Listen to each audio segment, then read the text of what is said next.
नमस्कार मित्रांनो, स्वागत आहे तुमचं सर्वांचं पुन्हा एकदा. आज मी एका सोहळ्यासाठी निघालोय.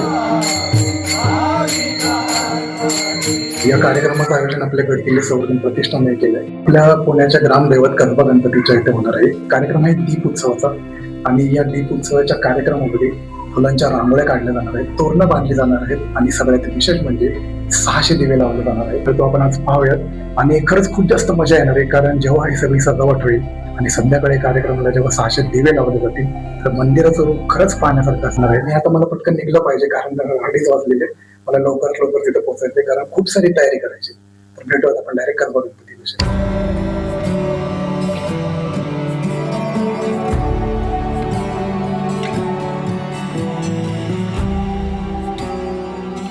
आज रांगोळीसाठी आम्हाला एवढ्या सगळ्या फुलांची गरज लागणार होती, पण त्यासाठी या सगळ्या फुलांच्या पाकळ्या करायच्या होत्या आणि हे थोडंसं चॅलेंजिंग होतं.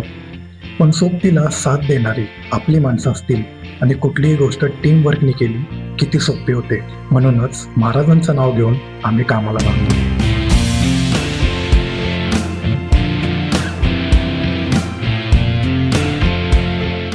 काही कार्यकर्ते फुलांच्या पाकळ्या करत होते, तर काही तोरणं बनवत होते. तोरणं बनवण्यासाठी ऋषी दादाची आई सर्वांना मार्गदर्शन करत होत्या. हसत गप्पा मारत आम्ही सर्व अगदी आनंदात कामं करत होतो.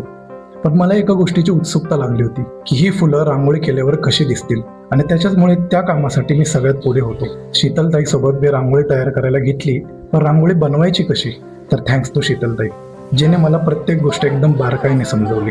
आयुष्यामध्ये नवीन गोष्टी शिकणं खूप गरजेचं आहे, म्हणूनच मी या गोष्टीकडे खूप सिरियसली बघत होतो. पण सगळ्यात आधी ती गोष्ट शिकण्याची इच्छा हवी आणि सुरुवात करणं गरजेचं आहे.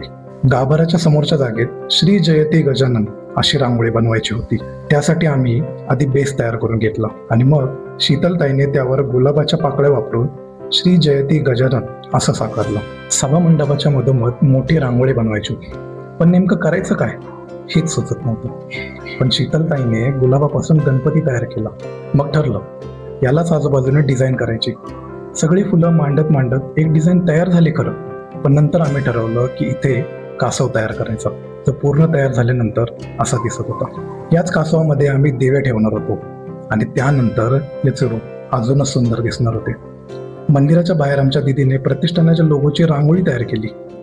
या कार्यक्रमासाठी प्रत्येक जण आपल्या घरातलं कार्य असल्यासारखा काम करत होता.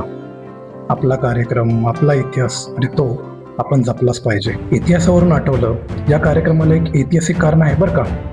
ते असं की 1640 ते 42च्या दरम्यान राजमाता जिजाऊ आणि बाळशिवा पुण्यात आले होते. तेव्हा पुण्याची अवस्था खूपच बिकट होती. कसबा गणपतीची मूर्ती भग्न अवस्थेत होती. म्हणूनच महाराजांनी आणि आऊसाहेबांनी पुण्याचा आणि कसबा गणपती मंदिराचा जीर्णोद्धार केला. या मंदिरात अखंड पूजा आणि नंदादीप चालवण्याचे आज्ञापत्र काढले. तो दिवस होता 19 मार्च 1647. म्हणूनच या दिवसाचे महत्त्व आणि इतिहास मनात ठेवून हा कार्यक्रम साजरा केला जातो. महाराजांचे आणि आऊसाहेबांचे उपकार आपण कधीही विसरू शकणार नाही. म्हणूनच आपला इतिहास आणि परंपरा आपण जपली पाहिजे. सर्व सजावट रांगोळ्या झाल्यानंतर मंदिर असे दिसू लागले.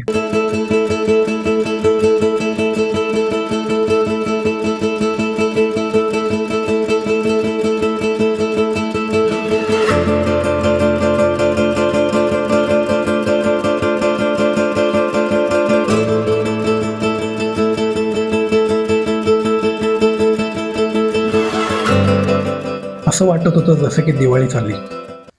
काही कारणांमुळे दीप प्रज्वलन आणि आरती माझ्याकडून मिस झाली.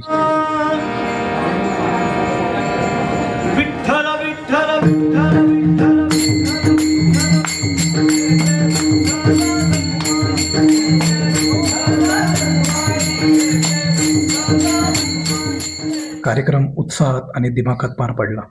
या कार्यक्रमाची शोभा वाढवण्यासाठी काम केलेल्या प्रत्येक हाताचे मी आभार मानतो. आपला इतिहास, संस्कृती जिवंत ठेवण्यासाठी काम करणाऱ्या या प्रत्येक मावळ्याचे आभार. कार्यक्रम शेवटाकडे आला. छत्रपती शिवाजी महाराज की जय. धर्मासाठी झुंजावे, झुंजून योग्यासी मारावे, मारिता मारिता घ्यावे, राज्य आपले शिवरायांचे आठवावे, शिवरायांचा आठवावा सामर्थ, शिवरायांचा आठवावा संक्षेप, भूमंडळी शिवरायांचे पैसे कैसे बोलणे, शिवरायांचे कैसे चालणे, शिवरायांची सलगी देणे कैसी असे, सकल सुखांचा केला त्याग, मनोमी साधले तो योग, राजसाधनाची लगबग कैसी केली, याहुनी करावे विशेष, तरीच म्हणावे पुरुष, या प्रियाता विशेष काय गावे, शिवरायांची आठवावे, जीर्ण गुणवत मानावे, यलोकी परलोकी उडावे, कीर्ती रूपे निश्चयाचा महामेरू, कौतलनासी आधार, अखंड निर्धार, श्रीमंत योगी छत्रपती श्री शिवाजी महाराज की जय, धर्मवीर छत्रपती संभाजी महाराज की जय, भारत माता की जय, हिंदू धर्म की जय, हिंदू राष्ट्र की जय, गो माता की जय, जय श्री राम, जय श्री राम, जय श्री राम, जय श्री राम। गणपती बाप्पा मोरया, मंगल मूर्ती मोरया, गणपती बाप्पा मोरया, मंगल मूर्ती मोरया।